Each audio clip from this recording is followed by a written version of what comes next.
Hello, hello. I was muted. Rookie mistake. To repeat what I was saying, hello and welcome.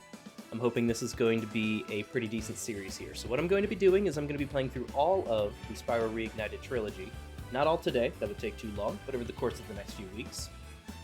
And upon completing that, we're going to see where it goes.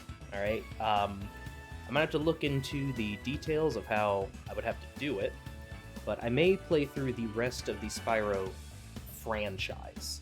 We're talking, you know, Year of the Dragon, Hero's Tale, the Elijah Wood series that they did for the PS3, I think.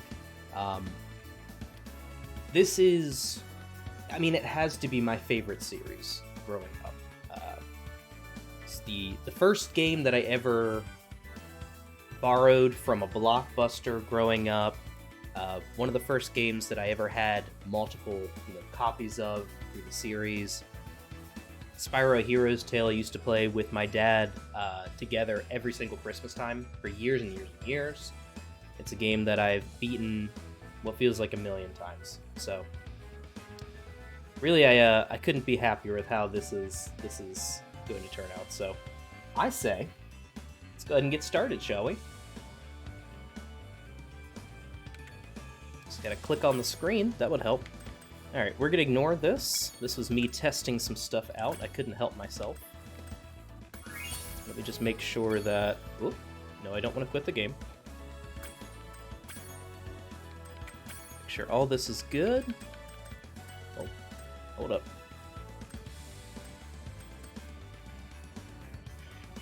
Alright. Alright, let's get started. Music a little loud? Let's take care of that right now.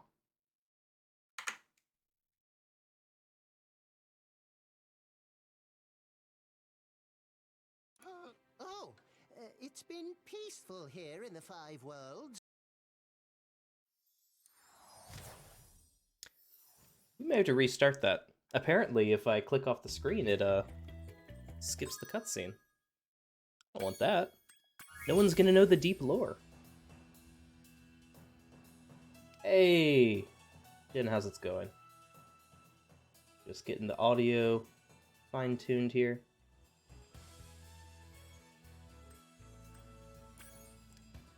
How's the audio sound now compared to me? Should be a little bit better. Just want to make sure it's not too quiet.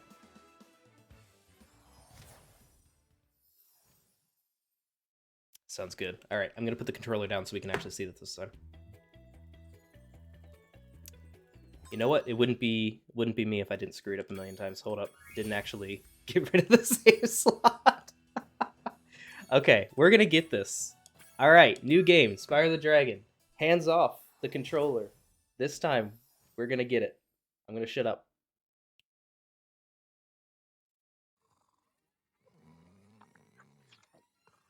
Okay, rolling. It's been peaceful here in the Five Worlds. Or is it 6? For a dragon's age. We now have 12,000 treasure. Or is it 14,000? What about this Ganasty Ganok character? Now, I understand he's found a magic spell to turn gems into warriors for his cause. I'll take that question. Nasty Nork is a simple creature. Simple? He has been contained in a remote world and is no threat to the Dragon Kingdom. No threat? Besides, he is ugly. Ugly? That does it!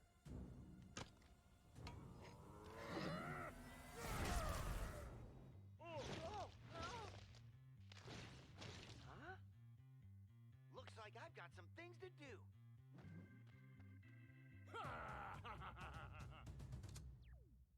Alright, that's it. That's the entire premise of the game. They call it a guy ugly and stupid, so he destroyed the entire world, and now we have to fix that. It's really that simple.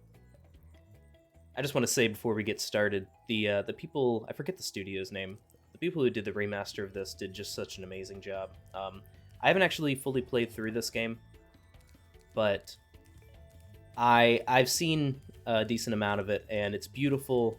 It really captures what it felt like, you know, as a child. They did a great job remastering the music and everything. And yeah, so let me go back up there. We'll hit this first dragon, and we'll get started here. I'll try to give some color commentary on different things about this remaster as we go through, and how the game works and all that, but let's see what this guy has to say. This is Nestor.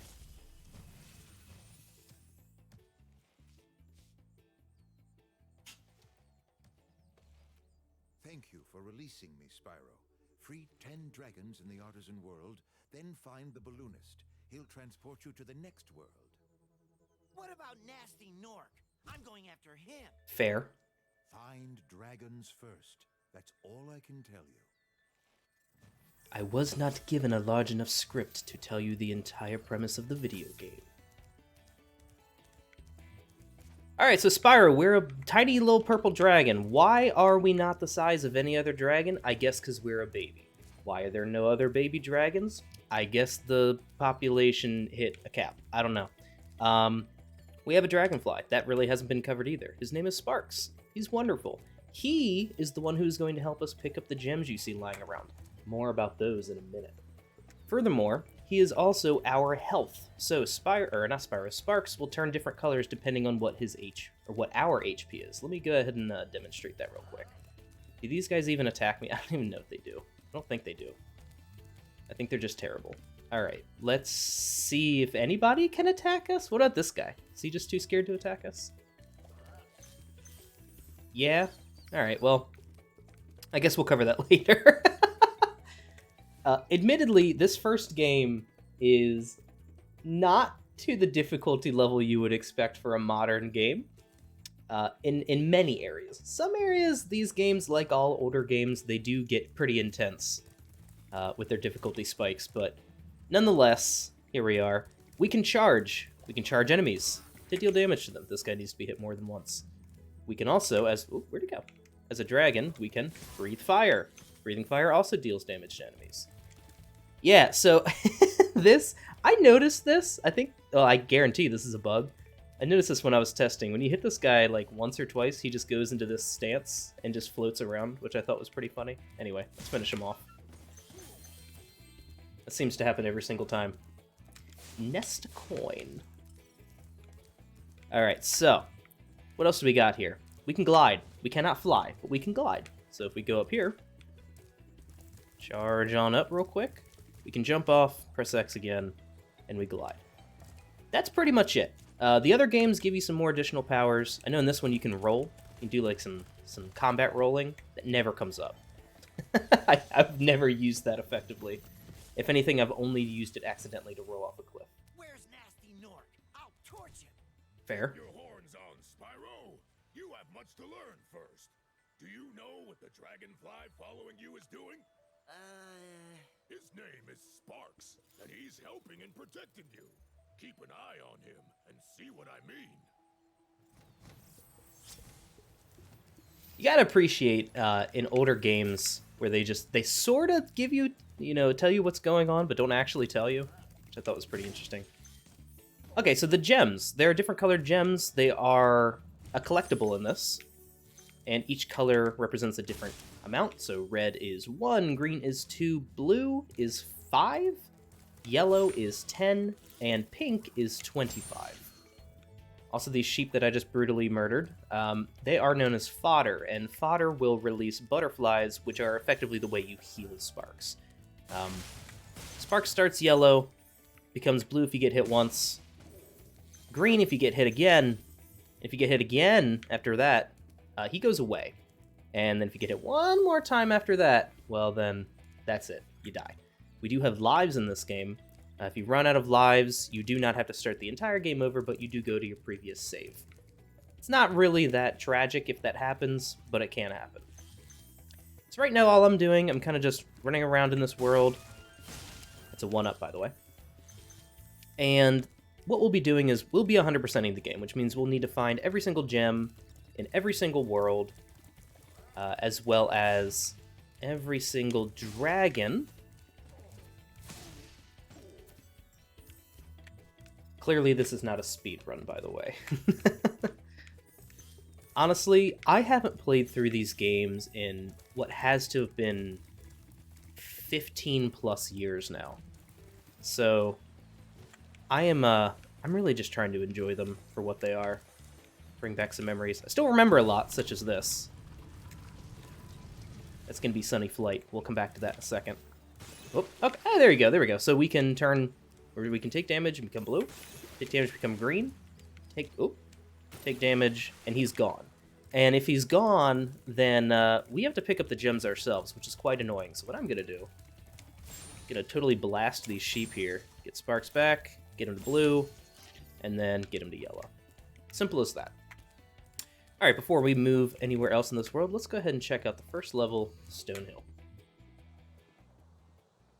Why wouldn't health go green, yellow, red, gone, dead? Because the 90s were a crazy time. They hadn't actually invented red yet. Also, fun fact, in this loading screen you can do things. You can breathe fire, you can flap your wings, you can roll around. You can even do like some little movements. Just flying around, man. And here we are. So, I'm going to gush a little bit about the soundtrack in this game. For anybody who's not super familiar with this game, you probably have no idea that this soundtrack and the same soundtrack for the original trilogy, they were all created by Stuart Copeland. And he is more famously known as the drummer for the Police. So, he did just an impeccable job. Especially with the limiting factors at the time. He created just, I don't know, what, several dozen amazing tracks. Every single level of this game. That all sound coherent, they're memorable, they're iconic for the genre, and they're just also good. They're catchy. I don't know. It's just one of my favorite soundtracks of all time. And what we're listening to now is the remastered soundtrack, made by a different man. I do not remember his name. I think it's Stefan something. I don't know his name. That's my apologies. But I want to say, out of respect to him, that he did an incredible job of giving respect to this original soundtrack. And so, as a result of that, I hold it in high praise, and I will be listening to this remastered soundtrack. What's crazy, though, is they do give you an option to change the music to the original, which I thought was incredible. So if you're somebody who likes the original music more, there you go. It's right there for you. Let's save this guy. Zlindar. When you free a dragon or step on one of their platforms, you're saving your progress. That could be useful if you run into trouble. Not that you ever run into trouble, Spyro. Certainly not. And I'm going to call it right now, there will be no moments in this playthrough where I accidentally roll or jump off a cliff. Guaranteed. Can we jump down here? I think we can. Yeah. I knew it. Secrets. Got this guy. We got this chest here. We'll have to come back with a key for that. This is Gavin.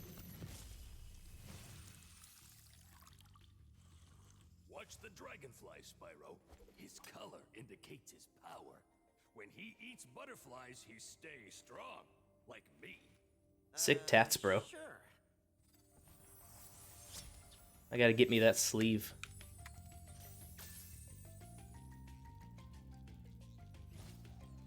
Alright. Let's go check out some other places here. Is this the way that I went already? Don't remember? Yes, of course it is. Alright.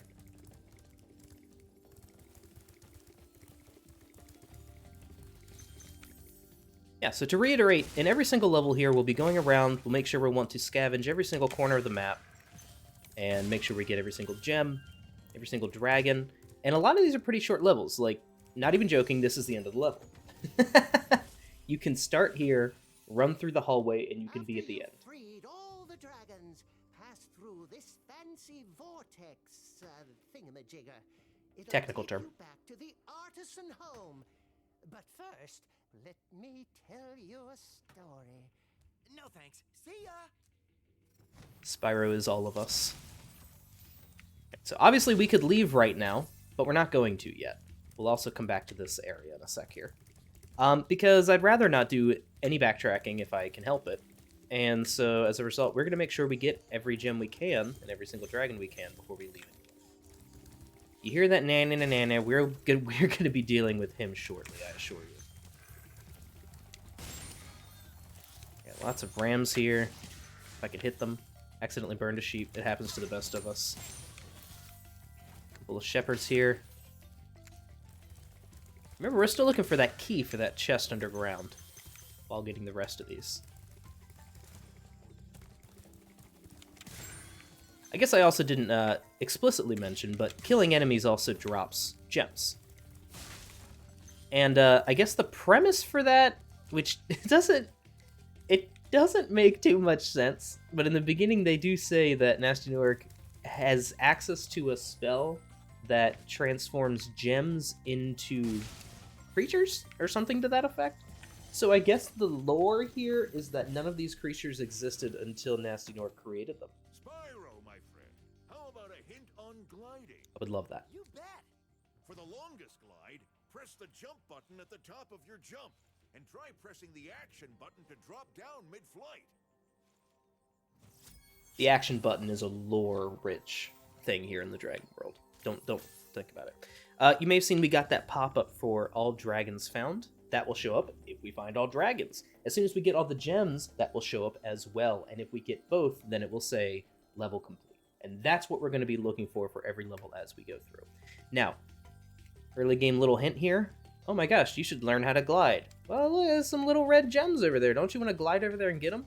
One thing that I loved about these Spyro games is that a lot of the terrain you actually can find a way to get onto. Now, obviously that will kill us. But when you first start out, especially as a young child, especially back when these games first came out, you see this outside ridge and you think, oh yeah, it's just the wall for the level. Nah, dog, that's actually part of the level. So as much as we were able to end the level right over here, and still could, there's no need. We have to find everything else. So, we got all these sheep up here. We had, oh, hey, achievement unlocked, sheep kebab. I guess you can't see that. I'll be sure to read those out so you can hear them. But also in Spyro is the fact that they love hiding things. So like this little area right here, there's a green gem. If I'm very careful here, if I recall correctly from my childhood, yep, a couple gems over here as well.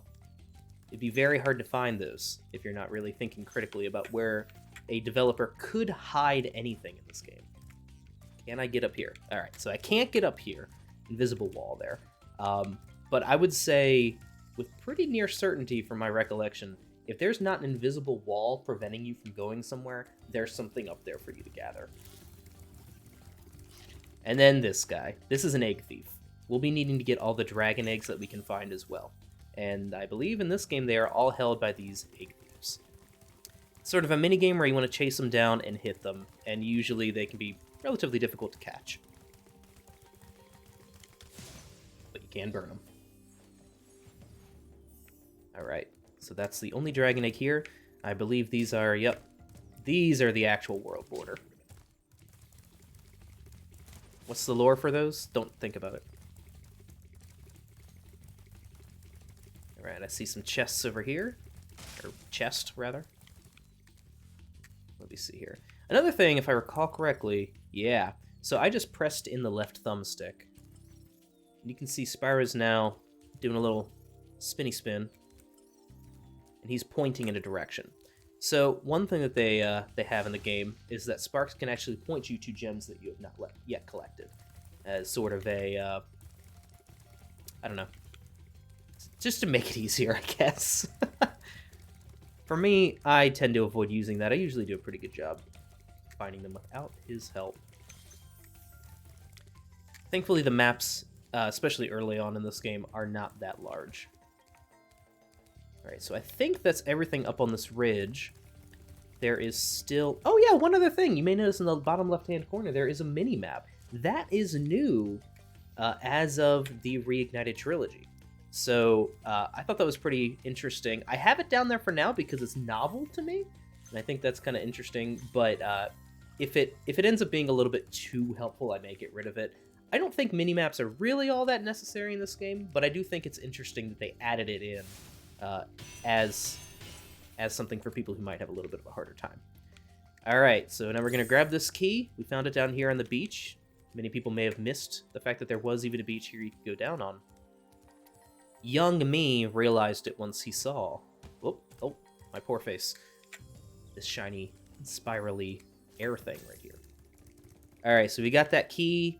We're at 190 gems. You'll notice that every level, it ends in a pretty reasonable cap for your levels, or for your count of your gems, so probably looking at 10 gems in here. There you go. 200 out of 200, and 100% level complete. And that's it. Too helpful I could get lost if there were arrows telling me to go. Yeah, and that's why I'm glad they added it in for people who may need it. Thankfully, I am a Spyro Master. I went the wrong way. Thankfully, I'm a Spyro Master.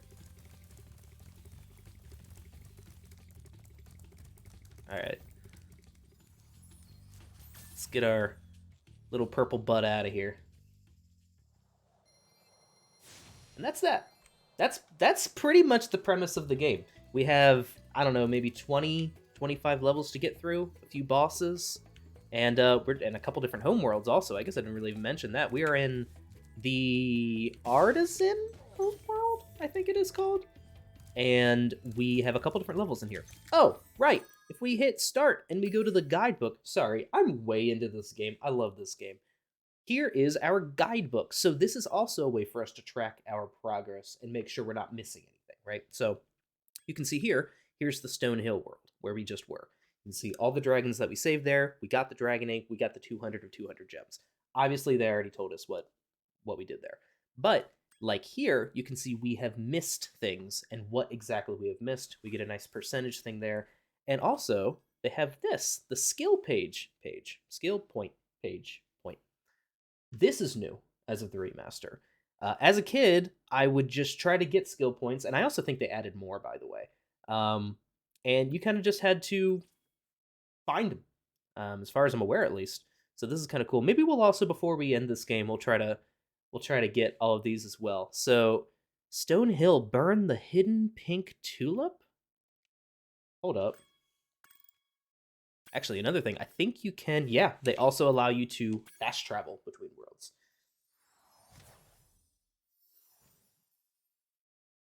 I'm finding this hidden pink tulip, man. This is actually kind of nice, because this gives me something to do that I didn't do as a child. Another thing, we have killed these enemies before, but they're back. So what do they drop when we kill them? Well, those little orbs. In this game, you can see the little dots above my head up there. If we get a full ring of them, we get another 1-up. Now, where the hell is this hidden pink tulip?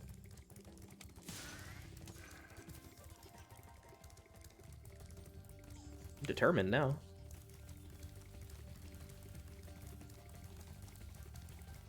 Just gonna run around here. Are you hidden behind here? No? Screw you. Screw you. No pink. I'm not sensing pink anywhere. Screw you, screw you. And you.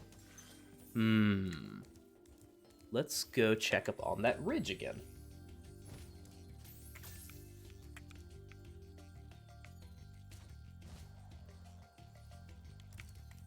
Did I see pink? No, I think I just saw these little gem things. Pink, pink, pink, pink. This game's got me re-interested again. I mean, I wasn't not interested, but it's giving me something new to do here. Quick, co-pilots, if you see a pink tulip, please scream it at me.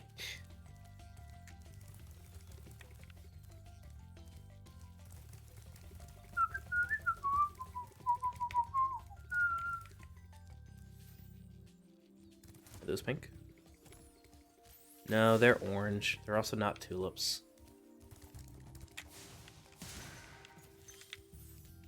No scope. Oh, what was that up there? Not pink. But I wonder if it's up there and we have to fall down and hit one. I don't see one.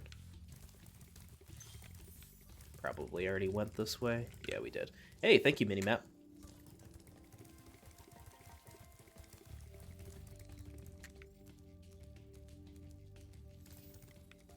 The beach, maybe? Seems unlikely. There's no tulip in here, right? No.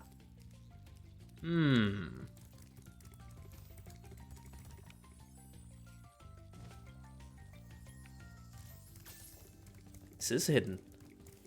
Down in the well? Somehow? That also seems pretty unlikely. Yeah, I don't see it.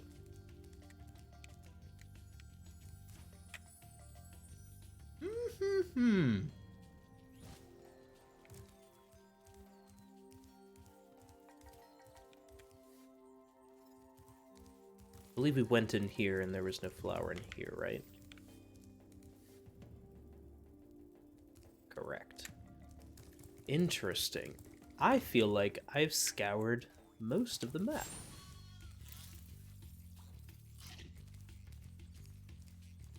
Let's go back up on the ridge. Yeah, you too, buddy.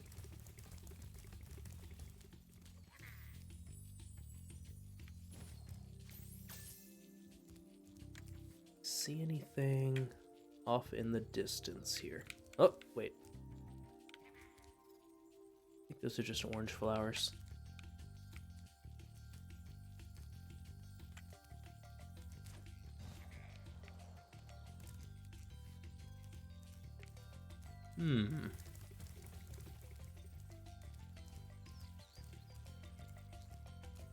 I'll be honest with you, when I started up this stream today, I didn't expect a significant portion of my time to be spent looking for a pink tulip in one of the first levels.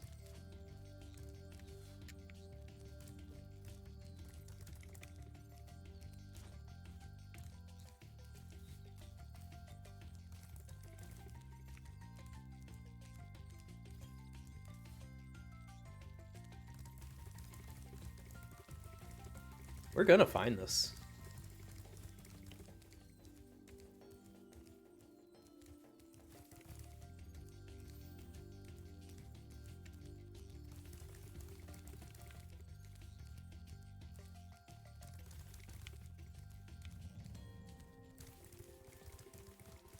For the YouTube audience, potentially in the future, when you get to this part, go ahead and skip forward 30 or so minutes. Oh, where is it, man?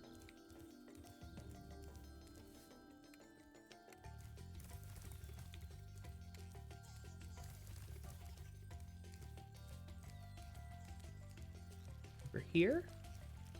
No?